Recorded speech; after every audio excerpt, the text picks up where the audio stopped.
this was, oh, when I think he lived in Beatrice for a short time, but he brought home a Tide box or a Tide Pod box, and Jerry opened it up and it was full of money. It was actually just $1 bills, and they were all wadded up into little, some were folded up into little triangles, some were just, it was just all $1 bills. And it bothered Jerry, I guess, but Jerry was going to take him to the bank or do something. He felt guilty, so Jerry sat there and ironed every $1 bill flying out again. There was between $300 and $400, Jerry told me. I sat back and thought, why the heck would you do that? Well, a few months later, Sam moved back in with Jerry and Colleen, and he brought back 2 Tide boxes. Sure enough, Jerry ironed them out again. Jerry told me there was $1,187 in those 2 Tide boxes. I just, what he did with Tide box. So never throw away your Tide box. Over time, we watched Sam go for a mama hugging, joyriding, chicken chasing little boy into a young man that we all remember so fondly. Raising a good man is no easy task, but Jerry and Clean did a remarkable job. Sam was well liked and known for his great sense of humor. He was funny and always quick comeback. In addition, Sam was a hard-working, gentle soul, a loyal brother, a trustworthy companion, and a friend to all. I just look here and look at everybody here. He's made a lot of friends. It's obvious by looking around this room that he was loved by many, including some who have traveled a long way to be here for Sam today. Lately, none of us knew the last time we would get to hear Sam laugh or see Sam smile. And I think if Sam were here today, he would tell us never to waste an opportunity to tell someone you love them. Sam, we know you're here with us, and I think I can speak for everyone in this room when we say we miss you dearly and we love you very much. After this is over, if anybody's got a good story to tell me, because I love hearing the stories. Thank you very much.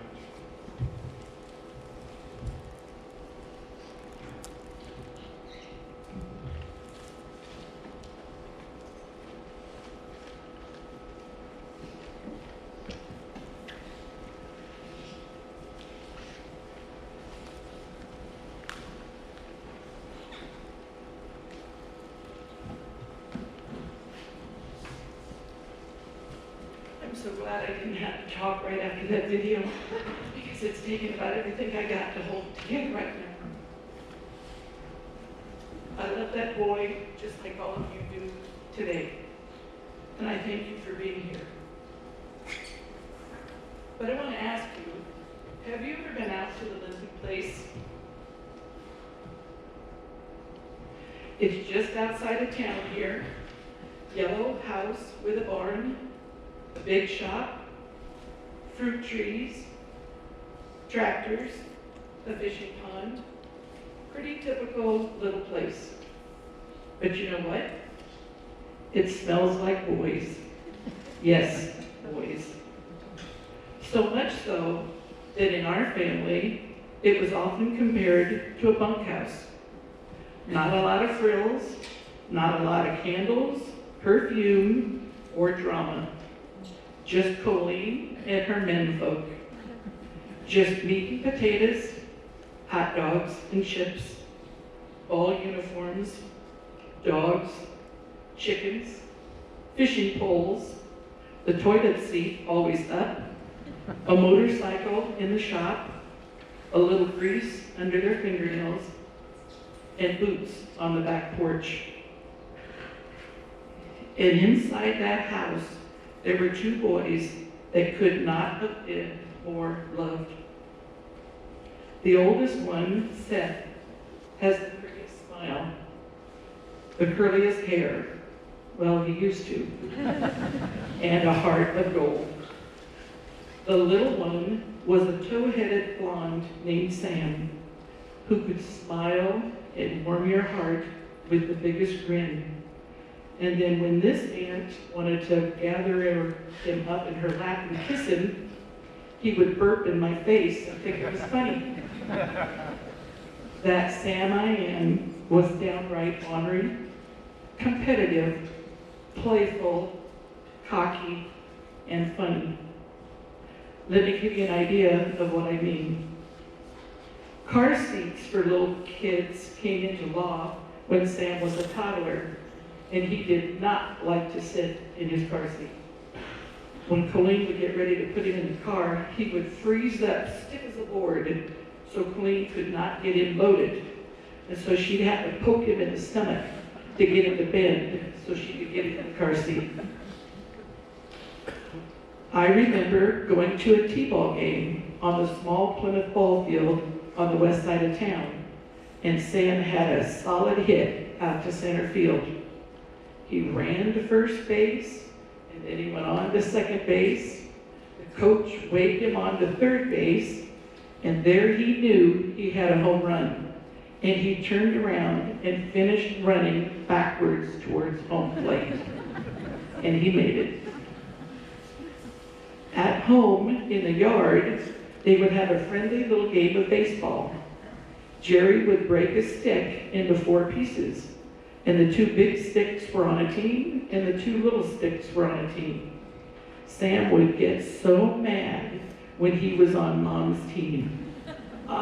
He'd say, I don't want to be on her team, he would cry. She can't run very fast, and she hits like a girl. And they always had to keep playing until the side Sam was on was a hit, so he could win the game. Always a funny story to tell was in the summer when driving home from visiting the grandparents in Oregon. Sam was probably about 10 or 11 years old when Jerry got stopped by a policeman for speeding. The officer approached the vehicle and got all the info he needed for the ticket. Then the cop asked Jerry if there were any weapons in the car, and Sam piped up from the back seat and said, just these 2 guns right here. These are funny, funny stories about a little boy dreaming to be the best he could be. And Sam did have a passion in the sport of wrestling. Through junior high and high school, he kept training and hitting the mat to reach his goals. And he did medal and stand 4th on the podium at state wrestling in his junior year of high school. I also want to mention a bond I see between Seth and Sam. Always a friend to the end. They shared a love of big trucks with one another. When Seth bought his second semi, he hired Sam to help him haul. On their first trucking trip together, Sam told Seth, you go first and I'll bring up the rear. Similar to their life together, Big Brother goes first. But Jerry and Colleen both agreed they saw a change in Sam after meeting Haley. His early 20s, he held a job he loved, hung out with friends, and attended tractor pulls. But Haley kind of got him to thinking about his future and a family. He changed from the carefree, go-with-the-flow kind of lifestyle to thinking of settling down. In fact, at Thanksgiving time this last fall, he texted me and asked me about the big family get-together. Of course, we hadn't seen each other physically over the summer due to COVID. But here, I'll share the text with you. He started the text and he said, hey, I hear Thanksgiving is on. And I said, well, yeah, but I'm kind of scared about having a big get-together with the rise of COVID cases and getting sick. Why, do you plan on coming? And he said, this temple of health that I am is not worried about the COVID. And yes, the whole family is coming. I have never met Haley, what with COVID in the summer as it was, so I texted him back and I said, what are the little girls' names so I can start remembering? And he texts, Kaylin is the oldest and Kinsley is the youngest.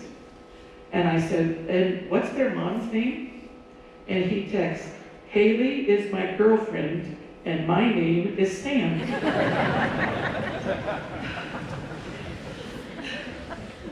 After I stopped laughing, I had one more text to send. Well, can either of you cook?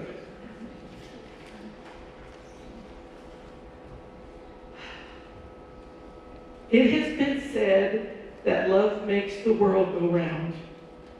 From the day they brought Sam home from the hospital, he knew he was loved.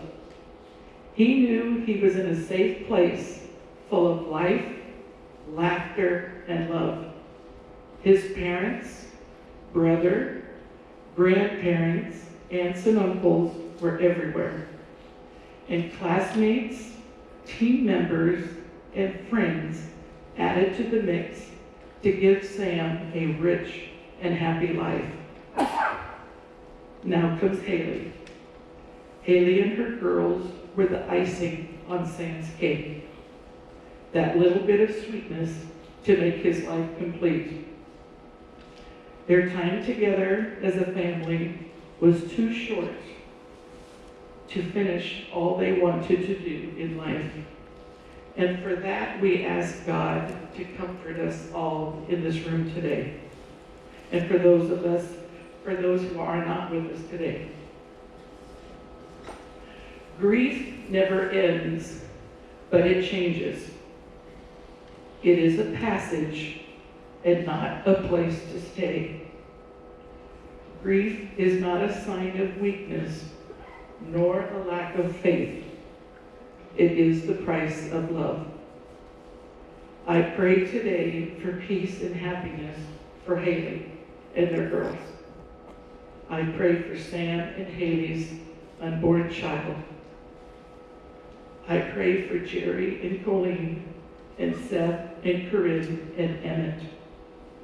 I pray for all of us here today. For God didn't promise days without pain, laughter without sorrow, or sun without rain. But God did promise strength for the day, comfort for the tears, and a light for the way.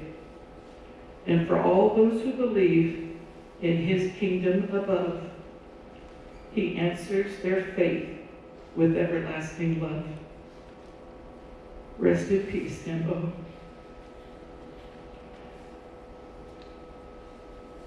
Due to COVID restrictions, there is no luncheon today, but please feel free to mingle a little bit after the service. And Jerry and Colleen have requested that all of you in the next couple of months and forever, please stop by and say hello and share Sam with them, because he never will be forgotten. Thank you.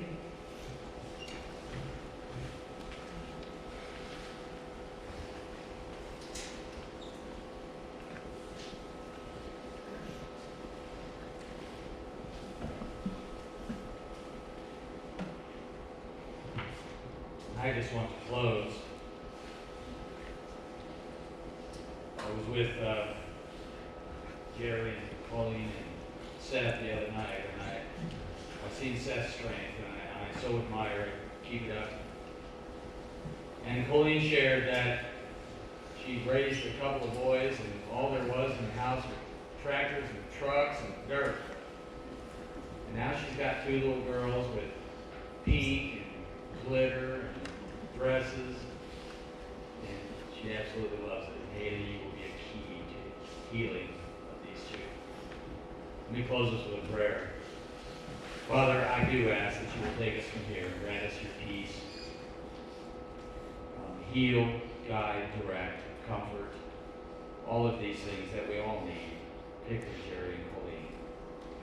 And I pray that you will camp your angels round about them and heal them, use them, continue to use Sam in all of our lives.